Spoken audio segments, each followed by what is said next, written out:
लक्ष्मण हजारे. कल्याण डोंबिवली महानगरपालिकेत चाललेला सावळा गोंधळ असा आहे की काही कामगार एकाच वॉर्डमध्ये एकाच जाग्यावर ज्या ठिकाणी चांगलं वसुली मिळते अशा ठिकाणी 15-20 वर्षे काम करतात.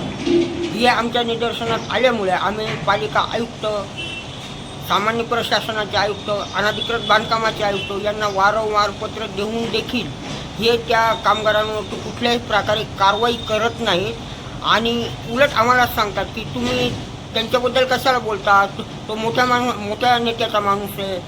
खरंच कल्याण डोंबिवली महानगरपालिकेत ते अधिकारी हे राजकीय लोकांच्या दबावाखाली काम करतात आणि आम्ही आमच्या हे देखील निदर्शनात आले की जे गोरगरीब कामगार आहेत ते पण अनधिकृतमध्ये कामं करतात, परंतु त्यांच्या बदल्या 6 महिने, 8 महिने, 9 महिने झाले की लगेच बदली करून टाकतात, याची इकडे याची तिकडे. मग प्रभागामध्ये पण असंच आहे. गेल्या 15-20 वर्षापासून एकाच जागेवरती जो माणूस काम करते त्यांच्या बदल्या करतच नाहीत.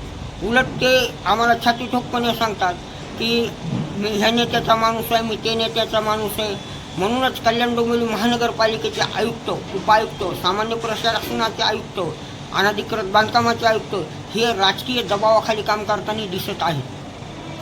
तसेच आमच्या हे देखील निदर्शनात आलं की सुप्रीम कोर्ट असंच आमच्या हे देखील निदर्शनात आले आहे की जो सुप्रीम कोर्टाचा 2014चा कायदा आहे की फेरीवाले हे 150 मीटरच्या लांबच बसले पाहिजे, पण प्रभागात कल्याण डोंबिवली महानगरपालिकेतील जे प्रभाग आहे ह्या प्रभागात 150 मीटरच्या आतमध्ये कितीतरी फेरीवाले बसतात आणि त्यांच्याकडे अनेक लोकांनी तक्रारी देखील केलेल्या आहेत, पण त्या तक्रारीची दखल घेतली जात नाही.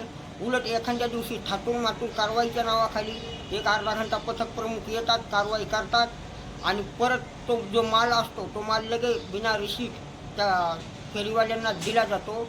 हे प्रकार प्रभागात कंटिन्यू चालू आहे आणि पथक प्रमुख हे कुठल्याही प्रकारचे कारवाई करताना दिसत नाहीत.